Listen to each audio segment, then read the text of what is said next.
Kailangan na nating ilikas sa mga nasasakupan natin sa lalong madaling panahon. Ayon sa mga nakakalap na balita, ay may balak na sumugod ng mga aswang sa kabilugan ng buwan. Hindi pa rin ba sila nadadala sa nangyari sa kanila nung nakaraan? Ang lakas pa rin talaga ng loob ng mga salot na yan. Mas mainam na maghanda tayo sa paparating na unos. Hindi natin alam kung gaano kalakas ang mga aswang na yan. Habang tumatagal, ay mas lalo silang dumarami. Ngunit mas lumalakas din ako, Apo. Hindi nila kaya ang lakas ng isang mandirigmang kagaya ko. Huwag kang magpakakampante, Laura. Isa ka pa ring tao kahit may kakaiba kang angking lakas. Huwag po kayo mag-alala, Apo. Kaya ko ang sarili ko. Kaya kong protektahan ang nasasakupan natin. Tama si Apo, Diche. Sa pagkakaalam ko, may bagong ritual na gaganapin ng mga aswang kaya mas lalo silang lumalakas. Hindi na lamang siya nagsalita pa dahil ayaw niya magtalo pa sila ng nag-iisa niyang kapatid. Nasa isang tribo sila kung saan ay halos ibus na nila ang kanilang buhay sa pakikipaglaban sa mga aswang. Wala na ang kanilang mga magulang na noon ay kilala bilang pinakamalakas na mandirigma sa kanilang nayon. Namatay sa pakikipaglaban noon sa isang malaking digmaan laban sa mga aswang. Bata pa lamang si Laura noon, ngunit sariwa pa rin sa kanyang alaala ang walang awang pagpaslang ng mga aswang sa kanyang mga magulang. Naroon siya nang mangyari ang insidenteng iyon. Siya ang sinisisi ng lahat kung bakit maraming buhay ang nasawi. Isa na roon ang buhay ng kanyang nakatatandang kapatid na dapat ay susunod na tagapagbana na mamumuno sa kanilang tribo. Dahil sa galit ng mga ito, ay mas lalo niyang pinatunayan ang kanyang sarili. Nagsanay ito ng husto, kaya isa siya sa pinakamalakas na mandirigma sa nayon. Ipinangako niyang poprotektahan niya ang kanyang mga kanayon laban sa mga aswang. Kung ganun lang din, ay mabuti pang magsanay pa ako ng masigit pa sa nakagawian ko. Huwag mo masyadong inaabuso ang katawan mo. Tandaan mo, babae ka pa rin. Babae rin ang aking inaapo. Nakipaglaban siya noon sa mga aswang habang nagdadalang tao siya. Alam ko ang lakas mo, ngunit mas mainam na alagaan mo ang sarili mo. Kailangan niyo pang magkaroon ng supling ng kapatid mo upang ipagpatuloy ang lahi natin. Kailangan natin maging mas malakas.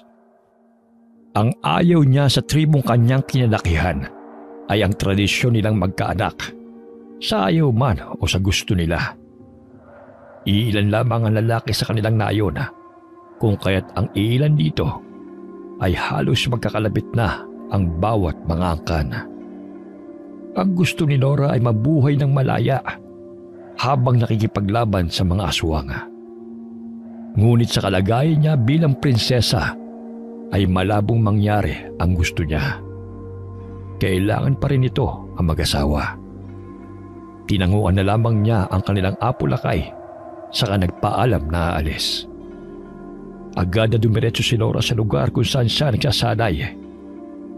Doon niya naabutan ang binatang ipinagkasundo sa kanya. Abala ang lalaki sa pagsasanay gamit ang kanyang sandata na ipinamana pa sa kanya ng kanyang mga namayapang magulang. Inilabas na lamang ni Laura ang kanyang latigo, saka malakas na hinagupit ang punong naroon. Doon pa lamang siya napansin ng lalaki. Bakit ganyan ang mukha mo? May nangyari ba? Alam mo naman ang lagi kong problema, hindi ba? Kung hindi pagpapakasal, ay alam ko ang paghihigpit ni Apple na kayang kinayayamot mo. Natumbok mo lahat. Alam mo, hindi naman masamang makinig sa mga payo niya minsan eh. Alam mo namang ikaw lang ang inaasahan ng tribo. Siyempre maliban na rin sa bunso mong kapatid. Ngunit alam mo naman na hindi gaano magtatagal ang buhay niya dahil sa sakit niya. Huwag mong sabihin yan. Alam kong makakahanap ako ng lunas para sa sakit niya. Hindi ako pwedeng sumuko. Ilang beses nang sinubukan ng mga manggagamot ng tribo ang lahat ng paraan na meron sila. Kahit ang mga sinaunang libro, nagamit na rin. Ngunit ano nangyari? Wala pa rin. mas lalong lumalala ang sakit niya. Hayaan mo akong maghanap ng paraan, Cinco. Tulungan mo na lang ako. O kung ayaw mo man, huwag mo na lang kontrahin ang lahat ng paraang maisip ko. Laura, huwag kang mag-alala. Bilang kaibigan mo, isasamahan kita. Ang sinasabi ko lang, huwag ka masyadong umasa dahil masakit ang mabigo. Alam kong hindi ako mabibigo dahil mahahanap ko ang lunas sa sakit ng aking nag-iisang kapatid. Taas noon niyang hinarap ang lalaki. Kahit alam niyang tama ito, ay hindi siya nagpatalo. Dahil mahal niya ang nag-iisang kapatid na meron siya. Nagsimula lamang na magkasakit ng malubha ito noong labanan ng mga aswang. Sanggol pa lamang noon si Lyra nang iwan siya ng kanyang mga magulang upang makipagdigma sa mga aswang. Ang palagay ng mga manggagamot sa kanilang nayon ay isinumpa siya ni Magda, ang aswang na may pinakamalakas na kapangyarihan na nasa kabilang tribo. Masyadong mahina ang katawan ng kanyang kapatid. May malaking pilat sa kanyang likod na siyang palatandaan ng sumpa. Kung yun ang paniniwala mo, nasa likod mo lang ako upang sumuporta sa'yo. Maraming salamat naman kung ganon, Cinco. Halika na, magsimula na tayo sa ating pagsasanay. Inihanda ng binata ang kanyang sandata upang makipagsanay sa babaeng kaharap. Buong tapang nitong inatake ang babae gamit ang espada na kinatatakutan ng mga aswang. Dahil sa angking liksi at galing ni Laura, ay kanyang naiwasan ang pag-atake ng binata. Hinarap niya ito sa kaginantihan ng pagwasiwas ng kanyang latigo. Napaigik ang lalaki nang tumama ito sa kanyang balikat. Lumayo ito sa kanya habang hawak ang brasong tinamaan. Dahan-dahan lang, Laura. Tao po ako, hindi ako aswang. Kung maging aswang ka man sa hinaharap, alam mo nang kahihinatan mo. Imposibleng mangyari yun. Dahil ang angkan ko, malakas na manggagamot. Hindi ako maaaring maging aswang dahil sa lakas ng dugo namin. Mainam kung ganon. Ayaw kitang saktan, Cinco. Napangiti ang lalaki nang kumalma ang katawan ni Laura. Aatakihin na sana niya ito, ngunit bigla siyang napahawak sa kanyang leeg dahil nakapulupot doon ang mahabang latigo ng babae. Lagi mong tatandaan na hindi maaaring maging kaibigan ng mga aswang. Hindi natin alam kung kailan nila tayo uubusin. Ray, bitiwan mo ako. Bitiwan mo na ako. Naiintindihan mo ba ako, Cinco? Oo, bitaw na. Dahil sa pagsuko ng lalaki, ay agad niya itong pinakawalan sa pagkakagapos.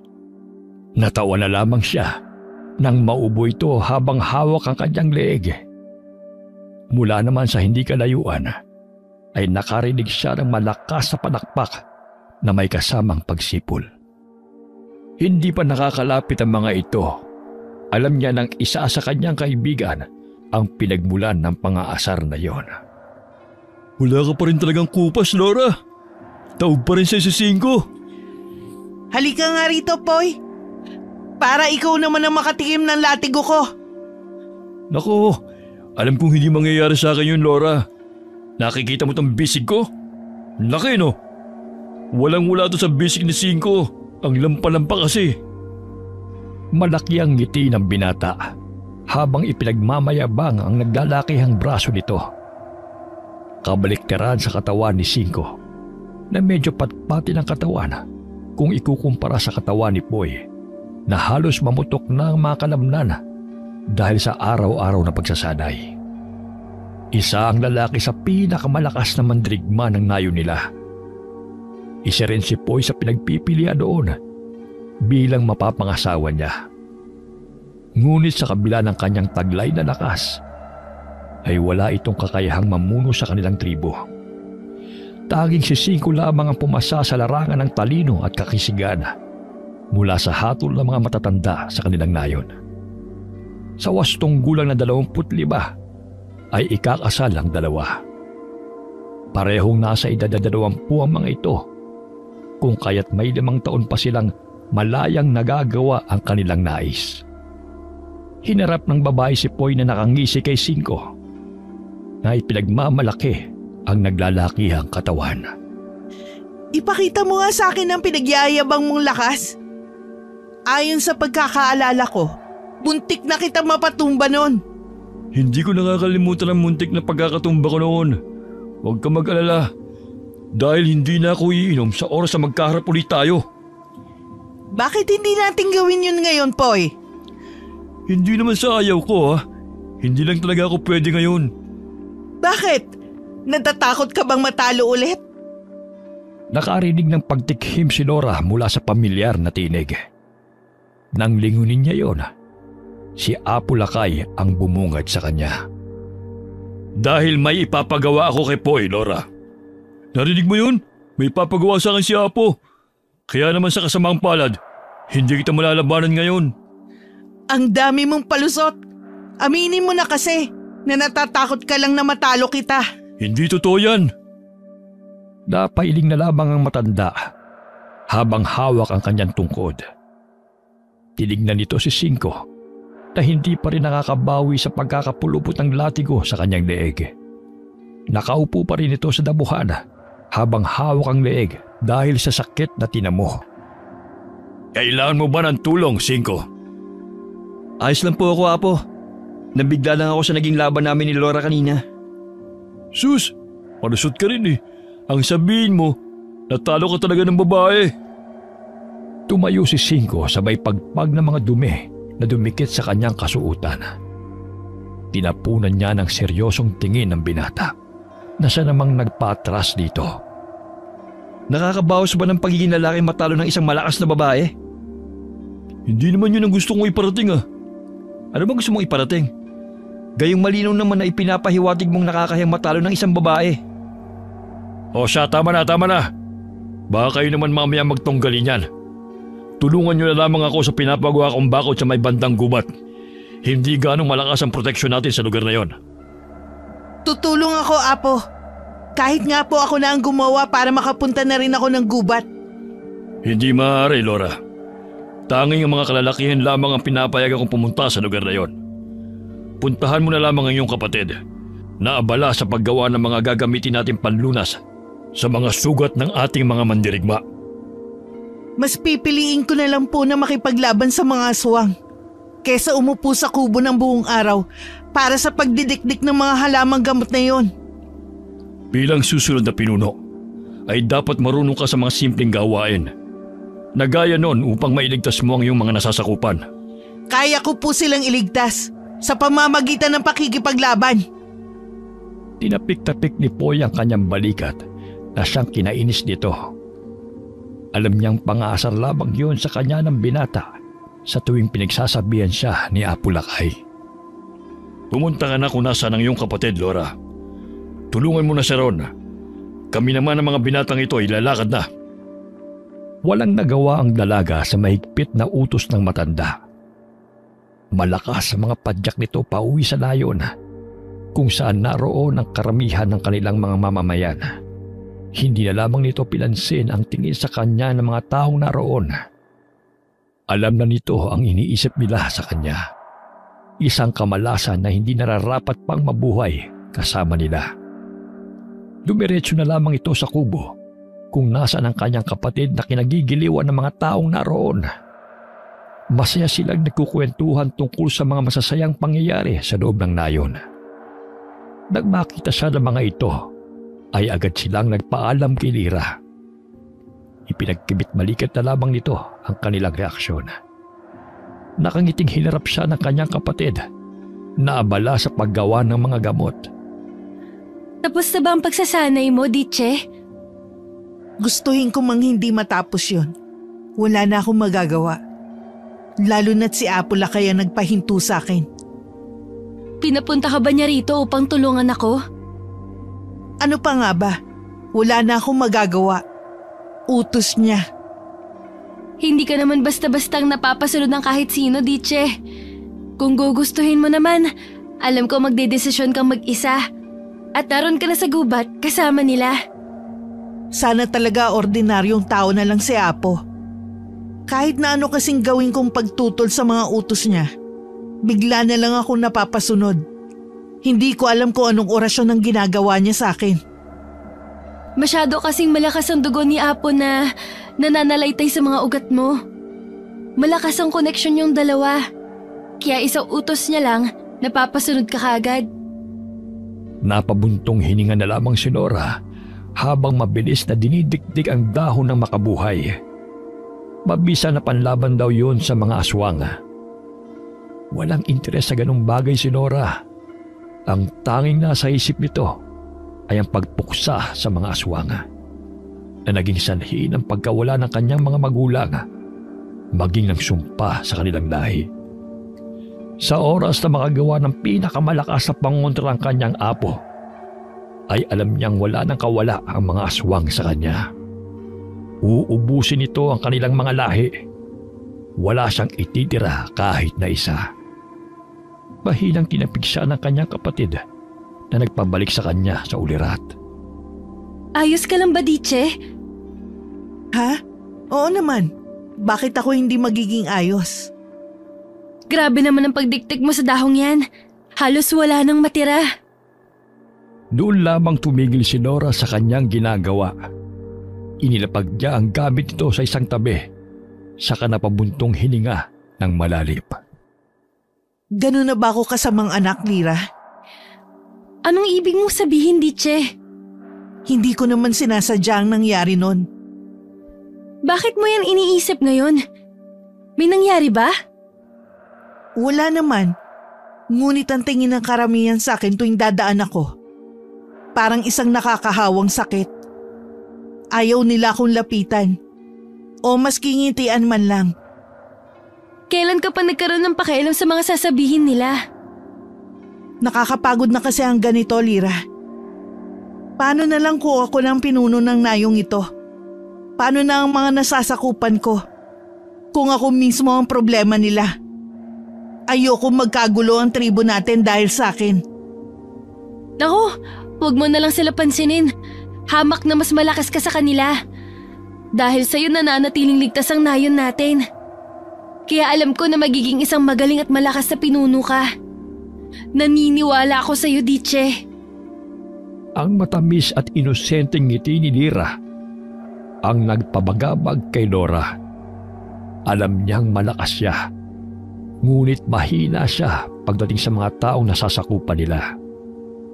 Ilan lamang ang nakakausap niya sa mga iyon. Karamihan pa sa kanila ay ang mga mandirigma ng kanilang tribo. Sa mga sumunod na araw ay nakatanggap sila ng mensahe mula sa isang mandirigma na nagmamanman sa kuta ng mga aswang. Lahat ng mandirigma ng kanilang tribo ay pinatawag upang magpulong para sa kanilang papalapit na digmaan. Maghanda na kayo. Natuntunan ni Poy ang kuta ng mga aswang. Kailangan na nating sugurin ang kanilang tribo upang hindi na sila makapaminsala pa. Handa na ako, Apo. Huwag kang magpapadala sa emosyon mo, Laura. Tanasan mo ang iyong pakiramdam. Isip bago puso. Maliwanag. Makakaasa kayo, Apo. Tumikhim si Cinco na tahimik lamang na nakikinig sa kanila. Nilingon siya ng mga mandirigmang naroon. Kaya naman ay pumunta na ito sa harapan para sabihin ang saloobin nito. Hindi po ba't masyadong maaga pa para sa digmaang yan? Kung hindi tayo lulusog ngayon, kailan pa? Kung saan ubos na nila tayo? Maging ang mga tao sa labasan? Hinarap siya ni Poy na may mataas na tilig. Ang mga taong nasa labasan ay tinuturing nilang nasa sibilisasyon dahil na rin sa nakasanayan nila na maniraan sa isang liblib na lugar, ay wala na rin nangahas na lumabas pa sa kanilang nayon.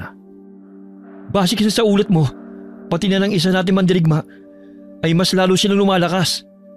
Ngunit gaano ba kalakas? Dapat ba nating ibuwis ang buhay ng ating mga malalakas na mandirigma para sa hindi siguradong ulat? Naroon din ako sa lugar na yun, Cinco. Alam kong mas malakas tayo sa kanila. Kaya habang maaga pa, dapat na natin silang tapusin. Paano ang mga inosenteng aswang na naninirahan sa lugar na yon? Walang inosenteng aswang, Singko. Lahat sila ay mga halimaw. Baka nakakalimutan mo na sila ang dahilan kung bakit namatay ang mga magulang mo.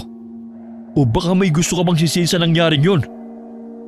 Matapos nitong bitawan ng mga katagang yon, ay napatingin na lamang ang ilang naroon sa gawin ni Laura. Hindi ito nagpakita ng kung anumang kahinaan sa kanila. Bagkus ay itinaas nito ang kanyang noo, saka sinalubong ang mga tingin ng mga ito. Napayuko na lamang sila, maging si Poy na noon lamang napagtanto ang kanyang sinabi. Pasensya ka na, Laura. Hindi ko sinasadya. Ang alin, Poy? Nagmaang-maangan ito na para bang hindi siya apektado sa sinabi ng lalaki. Si Singko na ang kusang pumagitna sa usapan na labis na ipinagpasalamat ni Laura. Maging makatwiran tayo sa pag-iisip, Poy. Sa ilang taon natin pakikipaglaban sa mga aswang, tanging pagiging halimaw lang nila ang nakikita natin. Paano na lang kung ganun din ang tingin nila sa atin? Hindi na mahalaga ang iisipin nila. Sila ang nakapinsala sa buhay natin. Kaya silang dapat managot sa ganting gagawin natin. Hindi pa rin ako pabor sa katwiran mo, Poy. Hindi natin lubusan alam ang buhay nila. Maging ang kakayahan nila. Kung ayaw mong lumaban dahil nababahagang buntot mo, huwag ka nang sumama. Hindi namin kailangan ng isang duwag na kagaya mo. Ano sinabi mo? Malakas na itinulak ni Singko si Poy na siya lamang nagbigay ng dahilan ng akmang pagsuntok sa kanya ng lalaki. Hindi na nito naipadapo ang kanyang kamao sa mukha ni Singko nang pinatunog ng matandang lakay ang kanyang baston. Napayuko na lamang sila, maging si Laura. Senyalis yun na hindi nagustuhan ng lakay ang kanyang nasaksihan. Maaari magpataw ng parusa ang kanilang pinuno sa kahit na anong paraan. Yun ang iniiwasan ng lahat ng naroon dahil saksi sila kung paano bawian ng buhay ang isang mandirigma dahil sa pagsuway nito sa utos. Ako na magpapasya kung anong susunod nating gagawin. Susugod tayo bukas ng gabi. Kaya naman ang lahat ng mandirigmang matatapang ay maghanda na para sa gagawin nating paglusob. Handa na po ako, Apo. Handa na kami. Hindi ba mga kasama? Sabay-sabay na sumagot ng pagsang-ayon ng lahat. Kaya naman ay mayabang na tinignan ni Poy si Singko. Natahimik lamang na nakahalukip-kip sa isang tabi. Humayo na kayo para maghanda ng kakailanganin sa digmaan bukas. Masusunod, Apo. Mga kasama, halina kayo. Ikaw naman, Singko. Manatili ka muna rito. May mahalaga tayong pag-uusapan. Napangisi na lamang si Poy bago umalis sa lugar na yun kasama ang mga mandirigma. Nagpaiwan na lamang si Laura upang makinig sa kanilang usapan. Hindi yun inalintana ng matanda dahil agad itong kinausap si Singko nang tuluyan ng makalabas ang mga mandirigma. Bumabagabag ba sa'yo ang gagawin natin, Singko? Kung sasabihin ko po bang oo, hindi na tayo susugod. Kailangan natin silang maunahan. Kung may pag-aalinlangan ka, maaari kang manatili na lamang sa nayon. Kaya ko pong ibuhos ang buhay ko alang-alang sa kaligtasan nating lahat. Ngunit ibang pakiramdam ko sa gagawin nating hakbang. Kaya nagustuhan ka ng mga matatanda dahil sa angking talino mo. Huwag kang mag-alala, Singko. Alam kong magtatagumpay tayo sa gagawin nating hakbang. Tahimik lamang na napatango ang binata. Tinignan siya nito sa mata. Kaya naman ay agad na napaiwas si Laura. Alam niyang humihingi ito ng tulong sa kanya upang pigilan ang paparating na digmaan. Gusto na rin matapos ni Laura ang labanang iyon. Kaya naman ay hindi na siya nagsalita pa para kumbinsihin ang apo. Kinabukasan, nakahanda na ang lahat para sa pagsalakay. Si Poy ang nanguna patungo sa kuta ng mga aswang. Tahimik lamang sila na nakasunod ni Singko sa hulihan ng hanay ng mga mandirigma. Pwede kang manatili sa nayon kung hindi ka talaga mapalagay sa gagawin natin. Ano bang naulinigan ko? Nasa pupuntahan nating kuta ang librong itim na maaari makagamot sa sakit ng iyong kapatid. Bakit mo sinasabi sa akin to, Cinco? Gusto kitang tulungan, Laura. Kaya ako sumama kahit hindi ako sang-ayon dahil gusto kong tulungan kang makamit ang ninanais mo. Sigurado ka ba sa narinig mo? Saan natin pwedeng makuha ang librong itim na yon? Si Apulakay na mismo nagsabi. Si Poy ang inatasan nilang kumuha ng librong yon. Ngunit alam kong wala silang balak na ipaalam sa'yo ang plano nila. Nagtatakang napatingin na lamang si Laura sa lalaki.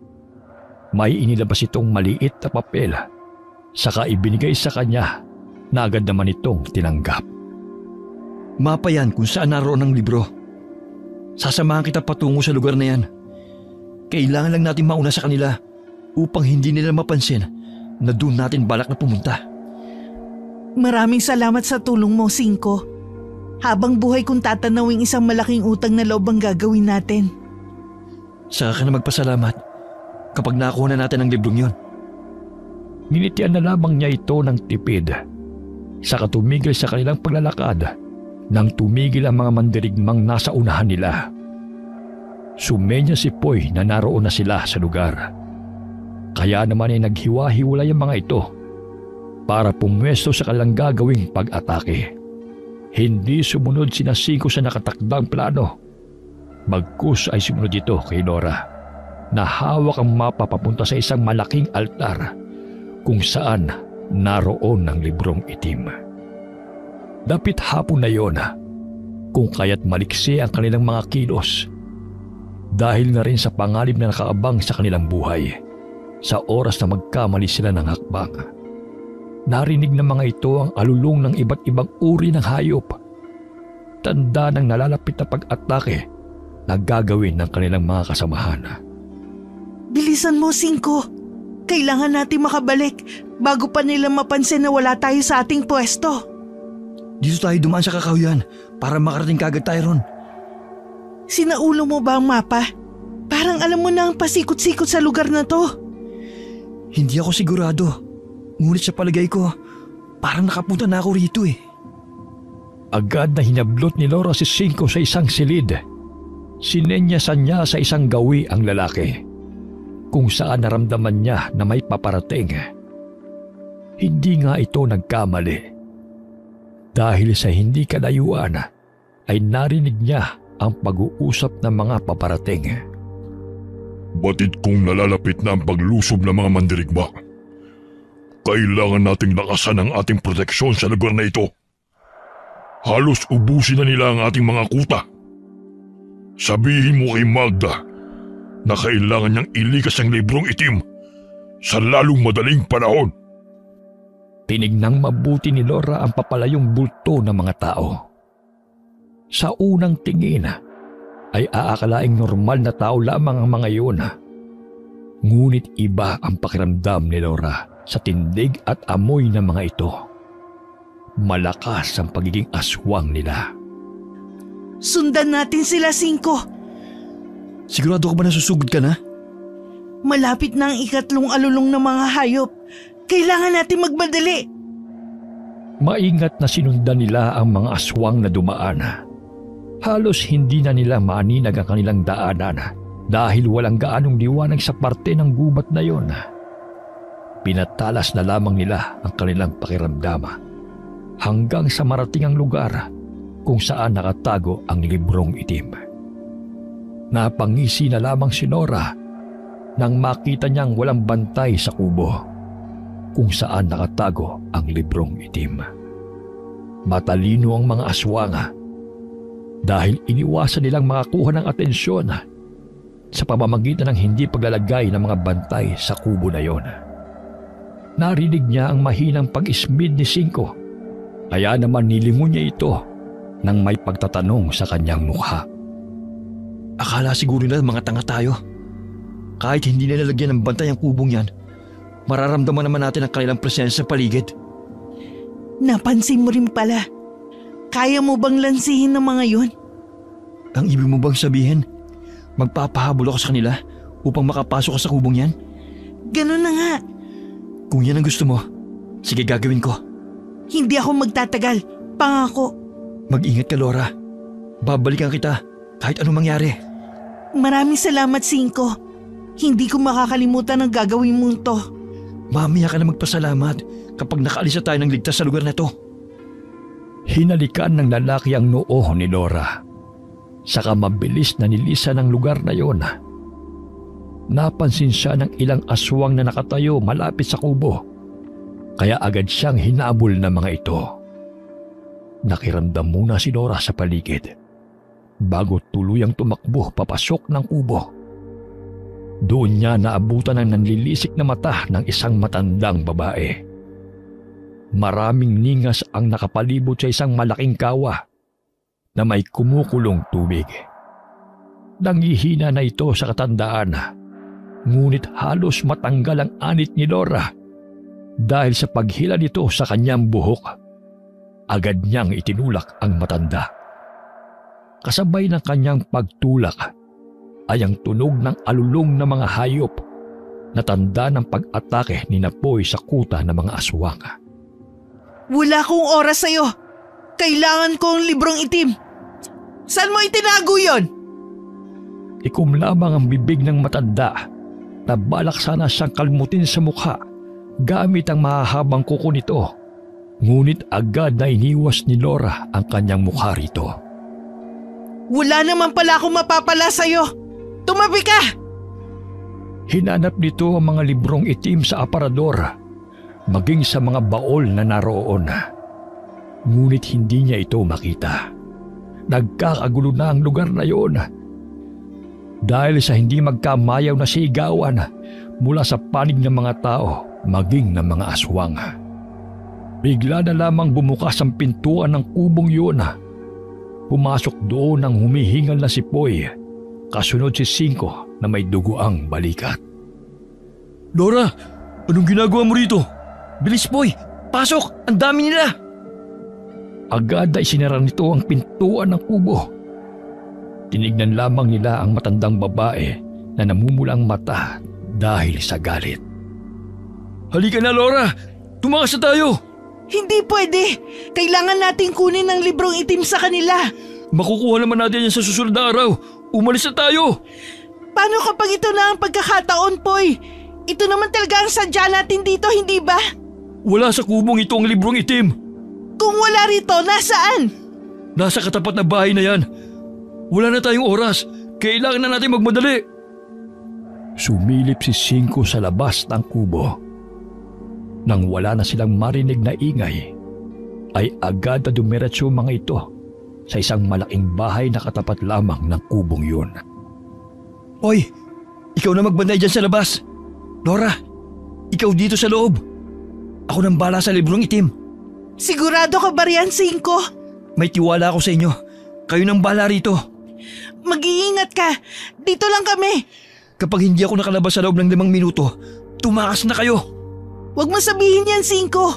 Sama-sama tayong uuwi sa nayon.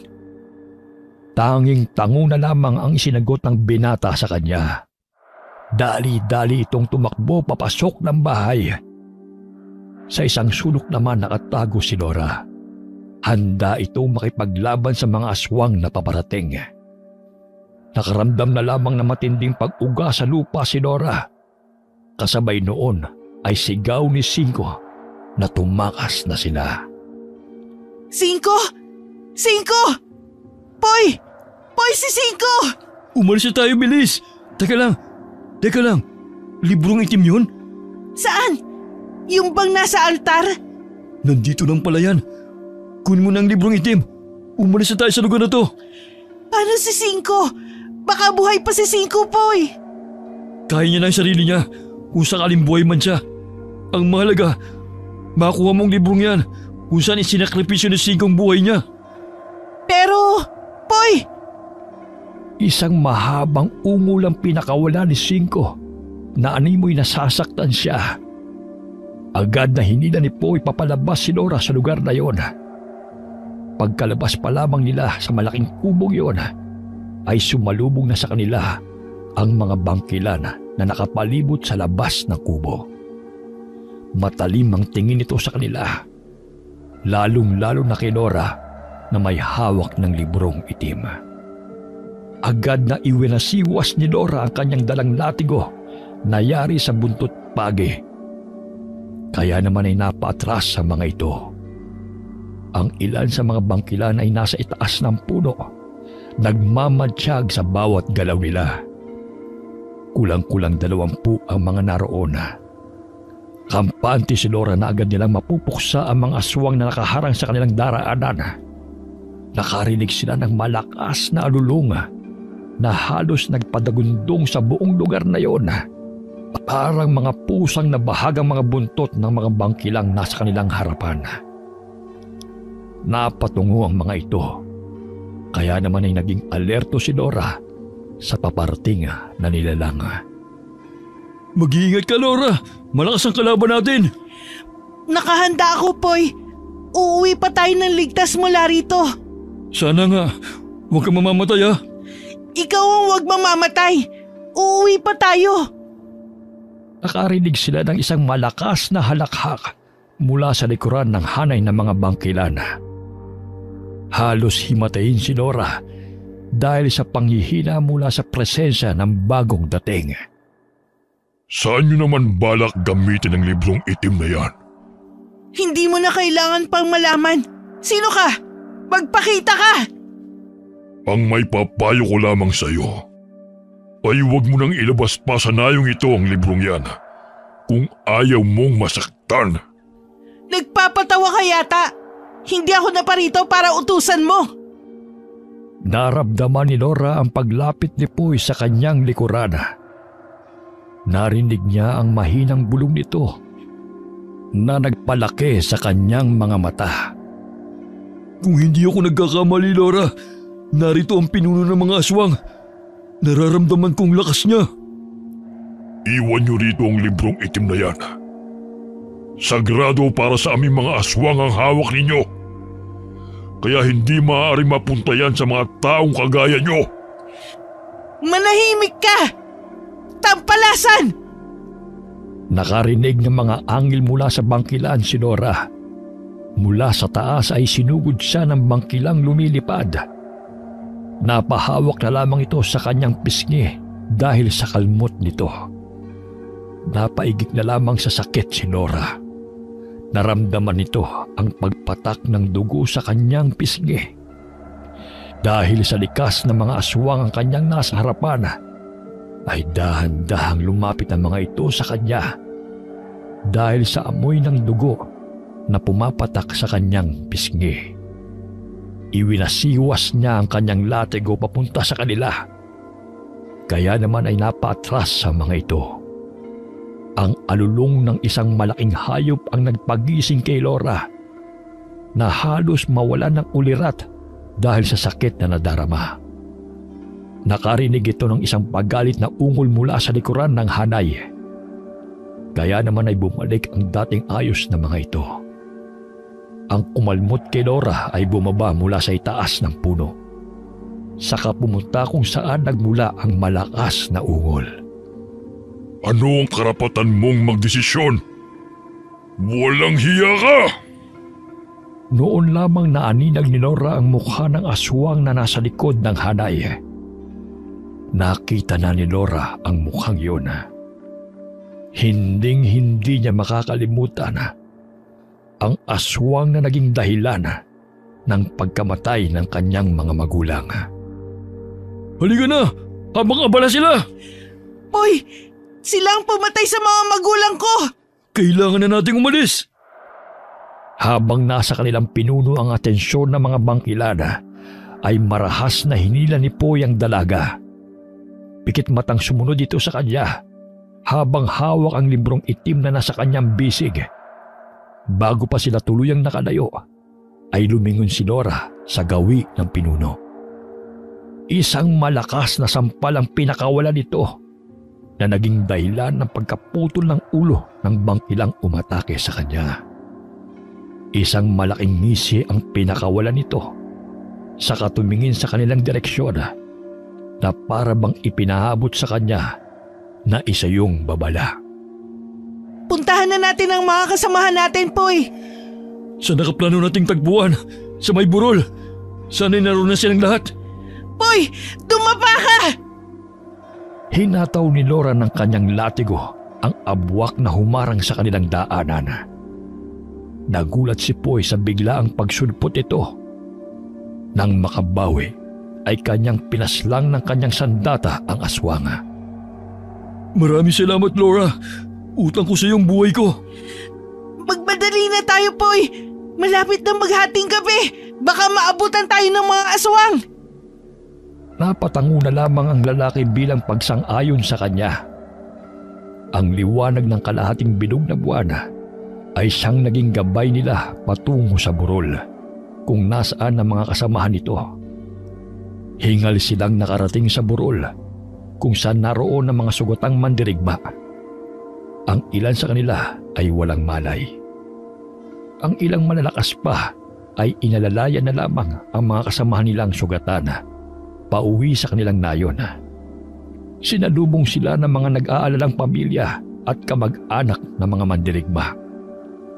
Dumiretso na lamang si Laura sa kubo ng kanyang apo nang walang paalam kay Poy at sa kanilang mga kasamahan.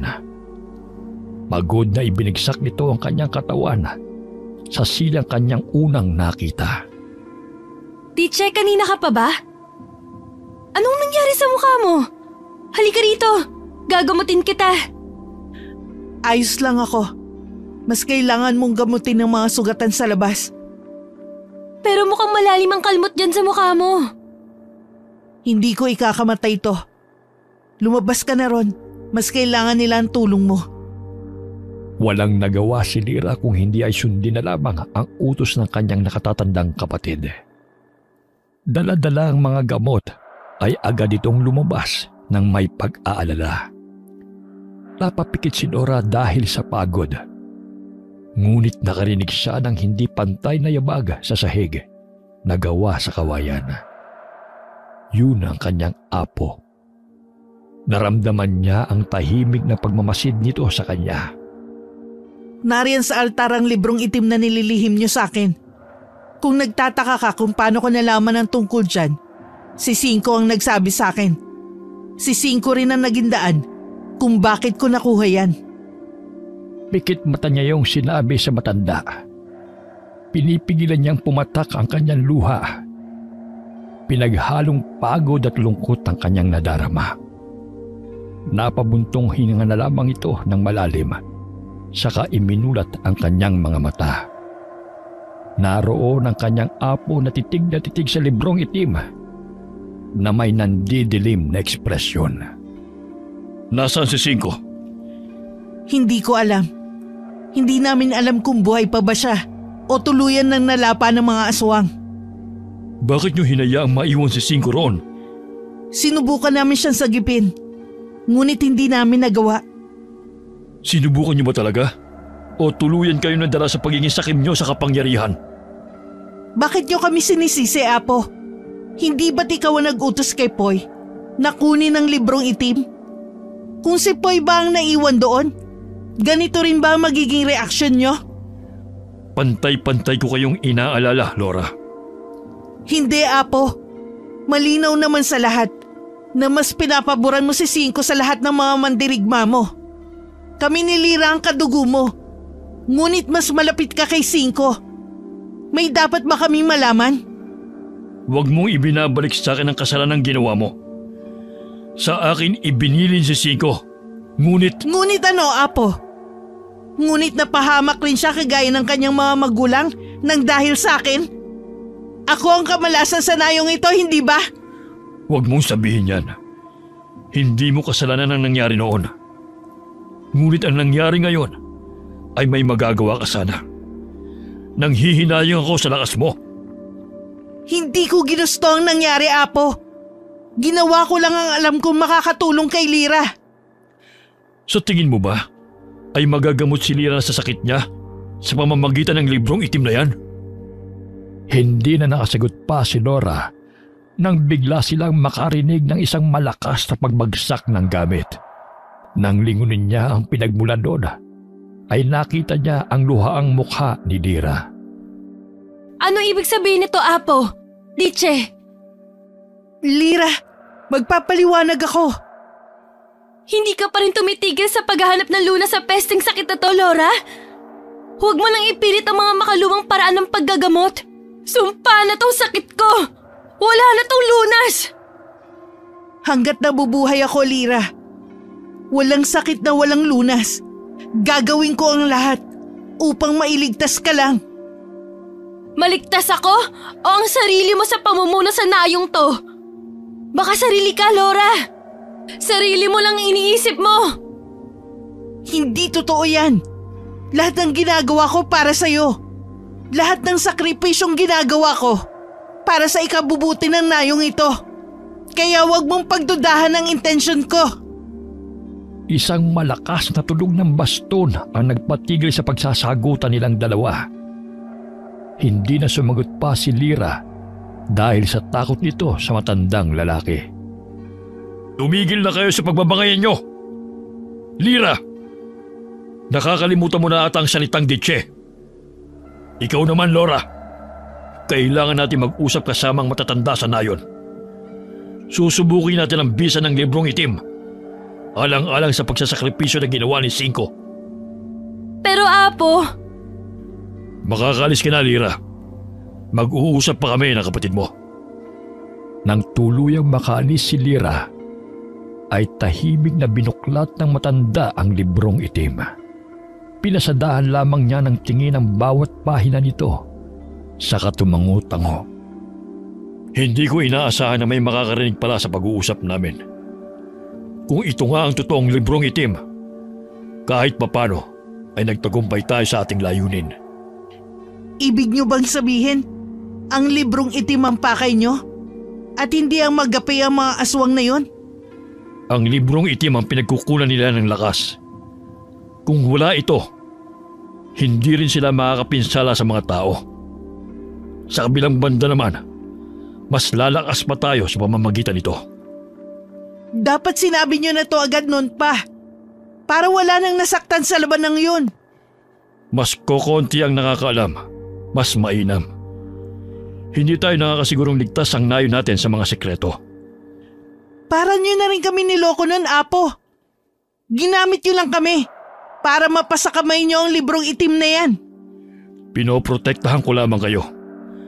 Kung hindi mo'y nauunawaan ngayon, alam kong darating din ang araw na maiintindihan mo rin yon. Tapos na ang usapang ito, Apo. Hindi nyo na ako magagamit sa susunod. Isipin mo na lang din na para kay Lira ang ginawa mo. Wala tayong pinagkaiba. Dahil alam kong kinuha mong librong ito para sa kanya. Nagkakamali ka. Dahil hindi ko ginamit ang mga mandirigma ko para sa pansariling kagustuhan. Isa ako sa naglakas loob na kunin ang librong ito. Bakit? Si Cinco ba hindi mo ginamit para makuha ang librong itim? Natahimik na lamang si Laura habang inilayo ang tingin sa kanyang apo na seryosong nakatingin sa kanya. Tumayo ito sa kanyang kinauupuan. Saka kinuha ang kanyang kagamitan na nakakalat sa sahig. Tinalikuran niya ang matandang lalaki. Binalaan na kayo ni Cinco, ngunit hindi kayo nakinig. Malungkot na tura nito sa kalumabas ng kubo ng matandang pinuno. Naglakad-lakad ito sa dayon upang siyasatin ang kalagayan ng mga kasama niyang nasugatan. Matalim ang tingin sa kanya ng karamihan ng mga kababaihang naroon. Narinig niya ang mahinang bulungan ng mga iyon. Hindi nakatakas sa kanyang pandinig ang walang katapusang kabalasan. Ang sabi pa ng isang naroon ay pahamak siya at hindi pa rin nagbabago ito sa kamalasang dala. Para bang sinadya talagang iparinig sa kanya ng mga iyon ang mga katagang kanilang sinabi. Lagi niyo nilang pinagkakaisan si Laura. Wala kayo sa lugar na yun, kaya huwag kayo magsalita ng ganyan. Sinagot ng isang babae si Poy na totoo naman daw ang kanilang sinasabi. Simula pa raw noong sinilang siya ay nagsimula na ang kamalasan sa nayong yun. Tiyak pa nga raw na siya ang dahilan kung bakit hindi na nakabalik si Cinco. Walang katotohanan ng lahat ng yan. Huwag niyong sisihin si Laura dito. Hinawakan na lamang ni Laura ang bisig ng lalaki na akmang susugurin ng babaeng kasagutan nito. Alam niyang walang sinasanto si Poy. Mapababae o lalaki man, ay pantay-pantay ang tingin niya rito. Kaya naman alam niyang masasaktan ng babaeng yun sa oras na hinayaan lamang niya ang lalaki. Tama na, Poy. Hindi na ako naapektuhan sa mga sinasabi nila. Huwag mo na lamang silang pansinin. Hindi maaari, Laura. Lagi na lamang ganito eh. Lagi ko naman silang pinagsasabihan. Ngunit para silang mga mangmang na hindi nakakaintindi sa simpleng salita. Ayos lang ako, Poy. Ang mahalaga, mapangalagaan natin ang nayong to. Tagapangalaga tayo ng ating mga nasasakupan. Kaya kailangan natin silang intindihin. Habaan mo na lang ang iyong pasensya. Napabuntong hininga na lamang si Poy. Saka tinignan na may pag-aalala si Laura. Huwag ka mag-alala, Laura. Simula ngayon, ako na magpoprotekta sa iyo. Lalo't wala na si Cinco. Kaya ko ang sarili ko, Poy. Isa pa, umaasa pa rin ako na buhay pa si Cinco. Inalikuran na lamang nito ang binata. Kasamang ilang naroon na ginagamot ang mga sugatan. Dumiretso ito sa kubo na pagmamay-ari ni Cinco. Malapit yun sa gubat. Tama lamang upang malayo siya pansamantala sa mga tao sa nayon. Lalong-lalo na sa kanyang apo lakay. Dumaan ang mga araw na ang ginawa lamang ni Laura ay magsanay na magsanay.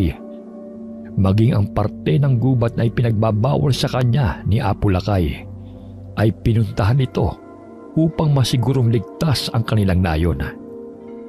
Isang araw habang papauwi ito mula sa pagsasanay, ay namataan niya ang matandang lalaki sa loob ng kubo. Nakaupo ito sa isang tumbang kahoy na naroon habang matyagang naghihintay. Nang makita siya nito, ay tumayo na ito sa kanyang kinauupuan, saka sinalubong siya. Akala ko'y araw lamang ang lilipas at babalik ka na kagad sa bahay. Yan lang po ba ang pinunta niyo rito? Kailangan kitang makausap, Laura.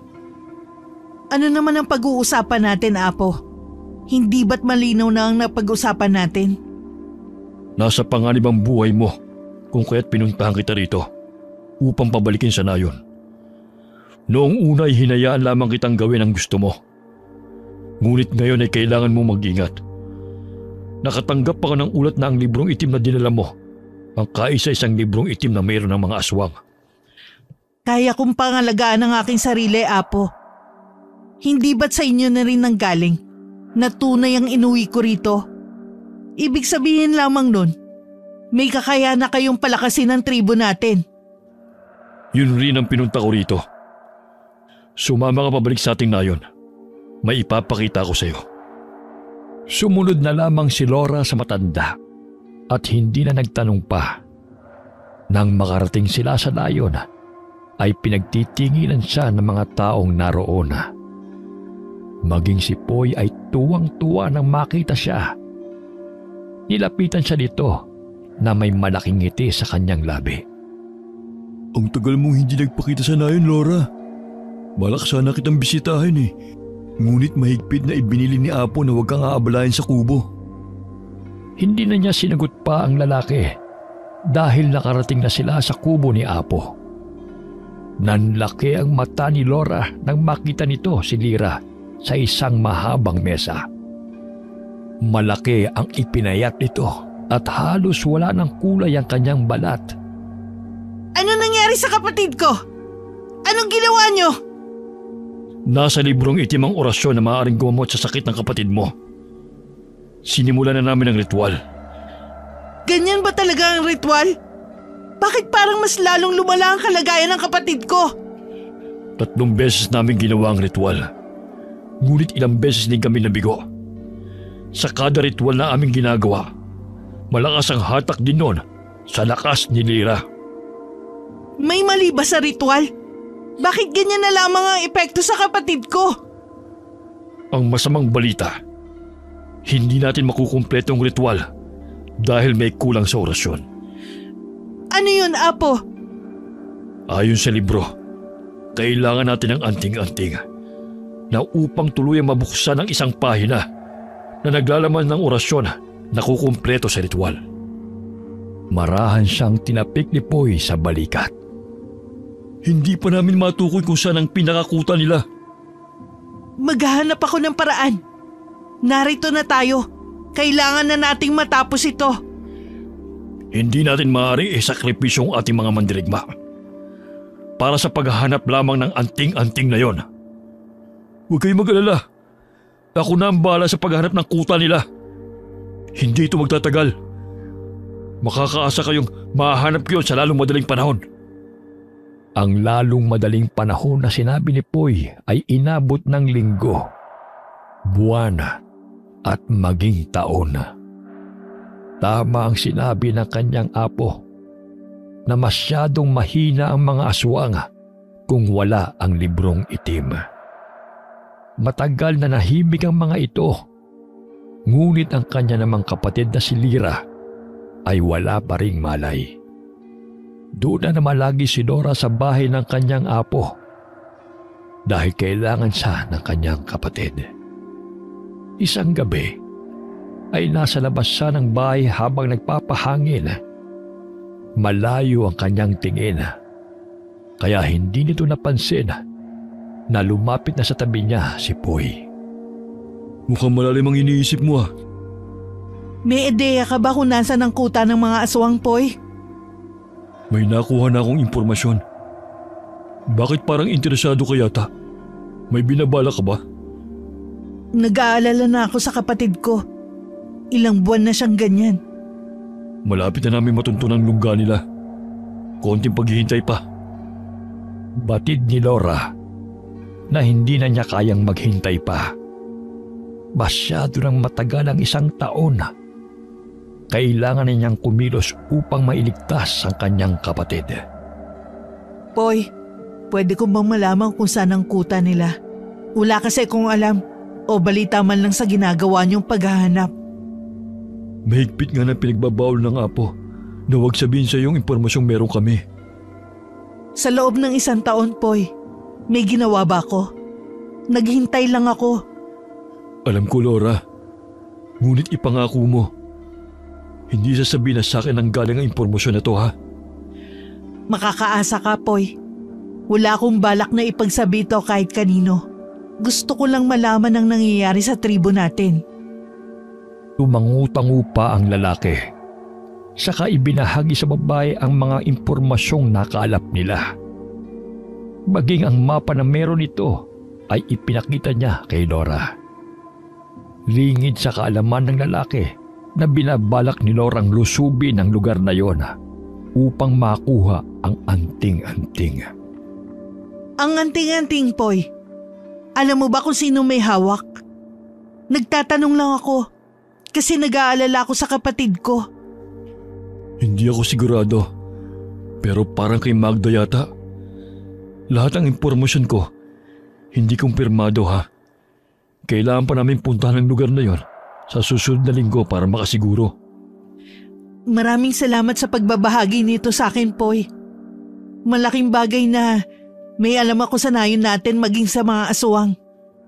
Kasi naman kung wala ka sa silidang iyong kapatid, naroon ka naman sa kubo ni Cinco. Mabuti na lamang narito ka para ipaalam sa akin ang lahat ng yan, Poy. Matamis niyang ngilityaan ng lalaki na siyang ikinapula nito. Alam ni Laura ang nangyayari sa nayong yon. Taliwas sa sinabi niya sa lalaki ang katotohanan. Alam din ito ang tungkol sa anting-anting na suot ng kanilang pinuno. Hindi si Magda ang nangangalaga noon, kung hindi si Primo mismo. Kahit na wala ang librong itim, ay malakas pa rin ang mga aswang dahil sa kwintas na yon. Agad na nagpaalam ang dalaga. Nagdahilan na lamang ito na magpapahinga siya, na agad namang hinayaan ng lalaki. Ilang oras ang nakalipas matapos ang usapan nila ni Poy, ay agad na naghanda ang babae upang umalis sa nayon. Balak niyang puntahan ang kuta ng mga aswang. Inaalala nito ang bawat detalye ng mapa na ipinakita ni Poy. Iginuhit niya yon sa papel. Bago siya umalis sa dayon, ay tinignan muna nito ang kanyang kapatid na mahimbing na natutulog sa kanyang silid. Huwag kang mag-alala, Lyra. Babalik akong ligtas. Gagawin ko ang lahat upang matapos ang ritual. Dahan-dahan nitong isinarado ang pintuan. Saka naglakbay sa kadiliman ng gabi. Baon niya ay tanging lakas ng loob, maging ang latigong kasanggan niya sa lahat ng laban. Ilang oras ang kanyang ninakbay na walang katiyakan kung magtatagumpay ba siya sa kanyang pupuntahan. Magpapahinga na sana ito, ngunit may naaninag siyang malaking baboy ramo, hindi kalayuan sa kanyang kinaroroonan. Nag-anyong tao ito. Agad namang nagtago si Nora sa isang puno. Sinilip niya ang aswang na palingon-lingon pa sa kanyang paligid. Kung siniswerte ka nga naman, sila na ang kusang lumalapit sa akin. Masundan nga. May napansin si Nora na kakaiba habang buklat ang mapang dala nito. Napakunot na lamang ang kanyang noo dahil ang daan na tinatahak ng aswang na kanyang sinusundan ay salungat sa mapa kung saan naroon ang kuta ng mga aswang. Nasa kabilang dako yun ng ilog. Ibig sabihin ba nito? Patibong lamang ang kutang alam nila, Poy. Kailangan kong masiguro na tama ang daan na tinatahak ko. Hindi nabigo si Nora dahil naroon nga ang kuta ng mga aswang. Nagmatsyag muna siya sa paligid. Nakiramdam. Maraming aswang ang naroon. Malalakas sa mga ito. Iba ang pakiramdam niya sa lugar na yon. Masyadong mapanganib. Kailangan niyang umalis sa lalong madaling panahon. Umatras siya para maghanap ng matataguan. Kailangan niyang hintayin ang umaga dahil mas malakas sa mga aswang sa gabi. Ngunit sa kanyang pag-atras ay naramdaman niya ang mabalahibong nilalang na nasa kanyang likuran. Nagtaasan ang balahibo niya nang maramdaman niya ang kakaibang lakas ng nilalang na yun. Akala ko'y hindi na tayo magkikita pang muli, mahal na prinsesa. Ano ang okasyon at napadalaw ka sa aking kaharian? Dahan-dahan siyang napalingon sa kanyang likuran. Kaharap niya ang aswang na nakita niya 1 taon na nakakalipas. Yun ang kumitil sa buhay ng aswang na kumalmot sa kanyang mukha. Tinignan nito ang malaking peklat na nasa kanyang mukha. Napangiti ito sa kanyang nakita. Binasa ng aswang na yun ang mga labi nito gamit ang kanyang dila. Nakakagalit na sinira ng bangkilan ang napakaganda mong mukha, mahal na prinsesa. Huwag mo akong tawaging ganyan! Malakas na hinataw ng latigo ni Nora ang mukha ng aswang na kaharap niya. Lumayo kagad ito sa kanya. Susuguri na sana siya ng mga aswang na nasa kanyang likuran. Ngunit agad na itinaas nito ang kanyang kanang kamay para patigilin ang mga ito. Huwag kayong makialam kung ayaw niyong mawalan ng buhay. Ako lamang ang maaaring humawak sa kanya. Sino ka? Bakit ganyan ka sa mga kasama mong aswang? Hindi mo pa rin alam kung sino ako, mahal na prinsesa? Pwes, magpapakilala ako sa iyo. Mabilis ang galaw ng aswang na yon. Naramdaman na lamang niya ang malakas na paghataw ng kamay nito sa kanyang leeg na siyang naging dahilan kung bakit siya nawalan ng malay. Nagising na lamang si Nora nang maramdaman nito ang malamig na tubig na ibinuhos sa kanya. Gising na pala ang mahal na prinsesa. Sabing huwag mo akong tatawaging ganyan! Kung hinahanap mo ang iyong latigo, ay naroon sa altar na kasabit. Hindi magtatagal ay kasama mo na rin ang iyong latigo na nakasabit dyan. Nanlaki ang mga mata ni Nora nang mapagtanto niya kung sino ang kaharap niya. Suot ng aswang na yun ang kwintas na kanyang kailangan. Ikaw ang pinuno? Mabuti naman at nakilala mo na ako. Malulungkot na sana ako eh. Biglang bumukas ang pintuan ng silid na yon. Mas lalo siyang nagulat nang iniluwa noon si Cinco. Ang dating patpati na kababata niya ay may makisig na pangangatawan na. Kitang-kita ang malaking pagbabago sa katawan nito. Hindi niya alam kung anong nangyari sa kanyang kababata sa 1 taong lumipas. Cinco? Anong ginagawa ni Cinco rito? Hindi siya pinansin ito. Walang kaimo-emosyon ng kanyang mukha. Saglit lamang na tinapunan ito ng tingin si Nora. Dire-diretso itong pumunta sa harapan ng pinuno. Primo, nagawa ko ng pinag-uutos mo. Naipadala ko ng mensahe sa kuta ng mga mandirigma. Mainam. Hindi magtatagal ay narito na sila kasama ang librong itim. Sa tingin niyo ba gagawin niya ni Apo? Bakit hindi? Ikaw ang susunod na pinuno ng mga mandirigma. Ang iyong kapatid ay kasalukuyang nasa sumpa ni Magda. Ikaw lamang ang maaaring pumalit kay Lakay. Ito ay ayon na rin kay Cinco. Sa loob ng 1 taon, maraming nagbago, Primo. Anong ginawa mo kay Cinco? Bakit ang may aswang na siya? Wala kaming ginawa sa kanya. Sa katunayan, ay isa siya sa amin. Hindi totoo yan! Hindi pa rin ba malinaw sa'yo? Ako si Primo, ang kasalukuyang pinuno ng mga aswang. Si Dos ang aking kapatid. Ganon din sina 3 at 4. Sa tingin mo, sino si Cinco? Walang iba kung hindi ang kinikilala niyong Cinco na pinalaki niyo bilang mandirigma. Imposible! Huwag kang magsinungaling! Tiningnan ni Nora si Cinco, ngunit umiwas lamang ng tingin ng binata. Siya rin ang susunod na pinuno ng mga aswang. May sasakatuparan lamang yan sa oras na mabulakas sa mundong ibabaw. Malakas na humalakhak si Primo.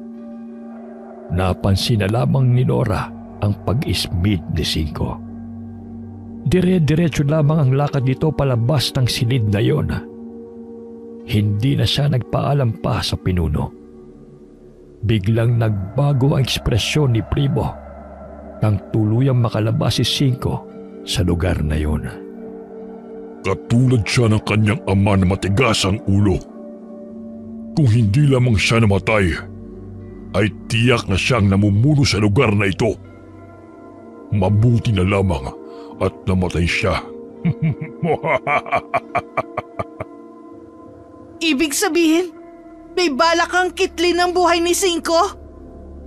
Kung binabala ko yan, ay dapat noon pa kung saan mahina siya at selyado ang pagiging aswang niya. Dahil sa inyo, hindi gaanong malakas ang kapangyarihan ni Cinco. Tinulungan lamang namin siya na ipalabas ang tunay na kakayahan niya. Sa gilid ng altar ay may lumabas na mga abwak. Sa palagay ni Laura ay hindi na nila kayang mag-anyong tao. Kasunod ng mga abwak ay ang pamilyar na mukha ng isang babae. May dala itong lalagyan ng kanyang kamay. Ikaw? Buhay ka? Bakit naman mamamatay si Magda? Mabubuhay pa siya ng 1 siglo. Hindi basta-basta mamatay ang isang Magda. Nilapitan siya nito na may galit sa kanyang mukha. Hindi tulad noong unang pagkikita nila na hindi siya halos makatayo. Malakas ang babaeng kaharap niya. Hinawakan ito ang kanyang mukha ng mahigpit. Huwag mo nang dagdagan ng peklat sa mukha niya, Magda. Kung hindi siya kayang iligtas ng kanyang tribo, ay pwede ko siyang maging reyna. Mamamatay muna ako bago mangyari yan! Pwes, ipasok niyo sa kulungan ng babaeng yan. Huwag niyong pakainin ng kahit na ano. Kahit ang painumin ay huwag niyong gagawin. Tignan lang natin kung hanggang saan ang tapang mo. Kung nagawa namin kay Cinco yan noon, ay magagawa rin namin yan sa'yo. Hindi ako si Cinco! Malakas na natawa si Primo sa kanya. Kinaladkad siya ng mga bangkilang naroon. Ipinasok siya ng mga ito sa isang madilim na kwarto. Pinakiramdaman muna nito ang silid na iyon. Walang gumagalaw. Kaya tiyak si Laura na mag-isa lamang siya roon. Dahan-dahan siyang naglakad nang may matapakan siyang matigas na bagay. Ano to? Buto? Buto ng tao? Dito nila dinadala mga bihag nila. Dito rin nila ako nilagay noon. Cinco? Anong ginagawa mo rito? Ililigtas ka. Narinig ni Laura ang mahinang hagik-gik ng binata. Maya-maya pa ay nagkaroon ng liwanag sa loob ng silid. Doon lamang niya naaninag ang kabuuan ng lugar. Maraming butong nagkalat doon. Maging ang amoy ay hindi kaaya-aya. Kailangan mo nang makaalis sa lugar na ito. Tumakas ka na, Laura. Hindi maaari. Dapat kasama kita. Kailangan natin bumalik sa nayon. Gustuhin ko man, hindi na pwede. Lumabas ang totoong katauhan ko, Laura. Nasa dugo ko na ang pagiging aswang. Kaya naman, hindi na ako pwedeng manirahan kasama nyo. Sumama ka sa akin, Cinco. Ikakasal pa tayo, hindi ba? Nakaplano na ang lahat para sa atin. Umiling ang lalaki. Ngumiti ito ng pilit. Ngunit mapapansin pa rin ang lungkot sa mga mata nito. Magiging mabuting asawa si Poy sa'yo. Sasagot na sana si Laura nang may iniabot si Cinco sa kanya. Yun ay ang kanyang latigo. Hindi ako maaaring umalis dahil may kailangan akong kunin sa lugar na to. Ano yun? Baka makatulong ako. Alam ko ang pasikot-sikot sa lugar na ito. Ang anting-anting. Yun ang kwintas ng pinuno ng mga aswang. Kailangan ko yun upang mailigtas ang buhay ni Lyra. Wala kay Primong hinahanap mo. Ano? Sigurado akong nasa kanya yon. Sa tingin mo ba, na kay Magda yon? Matagal nang wala rito ang kwintas na yon. May pumasok sa loob ng nayon na ito. Ang buong akala ko pa nga, kayong lumusob dito. Wala sa amin ang kwintas na yon. Matagal na naming hinahanap yon. Kung nasa amin yon, dapat matagal nang magaling si Lyra. Sigurado kung wala rito ang hinahanap mo. Marahang binuksan ni Cinco ang pintuan ng silid. Inalalayan niya palabas si Laura. Dito tayo dumaan. Abala sila Primo sa gawin yon dahil may ginagawang orasyon si Magda. Sumunod lamang ang dalaga kung saan siya dalhin ng binata. Hindi naman nagtagal ay nakarating sila sa ilog na humahati sa tribo ng mga aswanga. Hanggang dito na lamang kita mayahatid. Kailangan kong bumalik sa nayon. Hindi maaari dahil alam kong sasaktan ka nila sa oras na malaman nilang nakatakas ako. Halika na! Mahigpit na hinawakan nito ang kamay ng lalaki. May pag-aalinlangan man ay sumunod ang lalaki sa kanya. Mabilis ang naging mga hakbang nila. Nang makarating sila sa nayon, ay halos hindi na nila ito makilala dahil sa kaguluhan. Anong nangyayari dito, Laura? Hindi ko alam. Naguguluhan ako. Si Lyra! Kailangan kong mahanap si Lyra! Mabilis na tumakbo si Laura sa kubo kung nasaan ang kanyang kapatid. Ngunit halos manghina ito sa kanyang naabutan. Duguan at walang buhay ang matandang apo. Ang mga mandirigmang naroon ay nahati sa dalawang grupo. Wala na si Apo Lakay. Tiyak na napaslang na rin si Laura ng mga aswang. Si Lira ay wala ng pag-asa pang mabuhay. Ako na ang bagong pinuno ng tribong ito. Sumagot ang isa sa mandirigmang naroon na hindi sila papayag na ang taksil na kagaya niya ang mamuno sa kanila. Hindi napansin ng mga ito ang kanilang pagdating. Wala na kayong magagawa dahil ako na ang bagong pinuno ng lugar na ito. Susuguri na sana nito si Poy, ngunit naunahan na siya ni Cinco. Mabilis na sinuntok nito si Poy.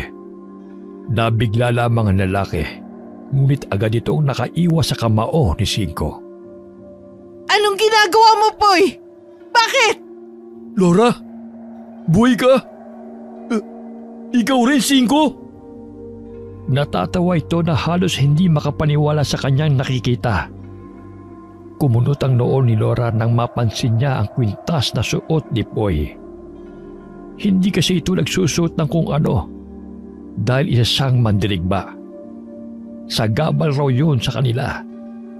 Agad na napagtanto ni Laura ang nangyari. Ikaw ang pumasok sa nayon ng mga aswang? Matagal na palang nasa iyo ang anting-anting na yan. Ngunit ginawa mo kaming tanga? Matalino kayo ni Apo Lakay. Ang akala ko nga'y malalaman niyo kagad ang ginawa ko. Alam mo bang malakas ang kapangyarihan ng librong itim? Maging ng anting-anting. Nasilaw ka sa kapangyarihan, Poy. Hindi ikaw yan. Nagkakamali ka, Cinco. Dahil ito ang tunay na ako. Sinugod niya si Cinco, ngunit agad na nasangga ng lalaki ang kamay nito. Sa isang taon mo sa lugar na yon, lumakas ka. Hindi ka na ang patpating si Cinco. Hindi na siya sinagot ni Cinco. Dahil doon ay nainis si Poy. Kaya naman inilabas nito ang kanyang sandata upang saksakin si Cinco. Nagpalit ng wangi si Cinco na siyang ikinagulat ng lahat. Ang nais na talunin sila, Poy, ay maghanda! Agad na nilabas ni Laura ang kanyang latigo at isa-isang inatake ang mga mandirigmang nasa panig ni Poy. Dahil sa likas na malakas si Laura, ay agad niyang nagapi ang mga ito. Tanging si Poy na lamang ang natira. Ngunit nagpalit rin ito ng wangis. Naging isang gabunan ang lalaki. Hindi ko akalain na darating sa punto na gagawin ko ang bagay na ito. Aswang ka? Ako si Quatro. Nagulat ka ba, Cinco? Hindi mo akalaing nasa iisang angkan lamang tayo, ano? Hindi na ako nagulat. Dahil una pa lamang, naramdaman ko na naistak ang aswang. Hindi magtatagal ay narito na rin si Primo. Tama nga ang pagtitiwala ko sa iyo, Quatro. Hindi mo ko binigo. Sugod! Mabilis ang galaw ng mga aswang. Inatake nila ang mga taong naroon. Si Cinco naman ay mabilis din ang naging pagkilos para labanan ng mga aswang. Nilapitan nito si Laura sa kamay inaabot. Isuot mo ang kwintas na to. Saan galing yan? Anting-anting na binigay sa akin ni Apo. Pangontra yan sa kapangyarihan nila.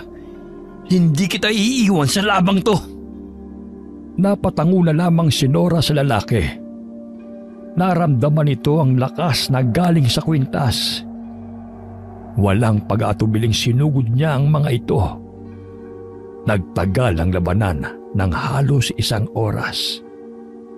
Inubos niya ang mga aswang na sumugod sa kanilang nayon. Si Cinco naman ay buong lakas na ginapi si Poy. Hindi na nila mahagilap kung nasaan si Primo.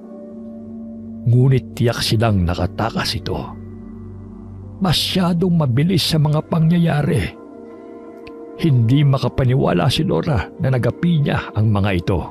Ngunit alam niyang malaking tulong ang suot-suot niyang anting-anting na iyon. Nang mga sumunod na araw, ay inilibing nila ang mga mandirigmang binawian ng buhay dahil sa pakikipaglaban. Dahil sa pagkawala ni Apo Lakay, ay itinalaga siya ng mga matatanda upang maging pinuno ng nayon. Ang kanyang kapatid na si Lira naman ay tuluyang nagamot ng mga matatanda sa tulong ng orasyon. Aalis ka na ba talaga, Cinco?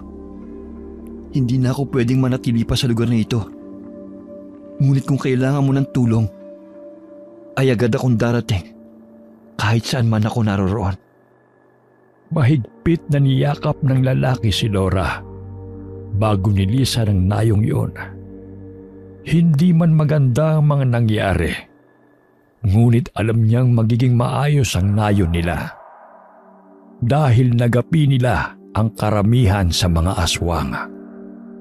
Napangiti na lamang si Laura habang inaalala ang mga panahong kasama niya pa si Cinco. Bumalik si Laura sa nayon kung saan nag-aap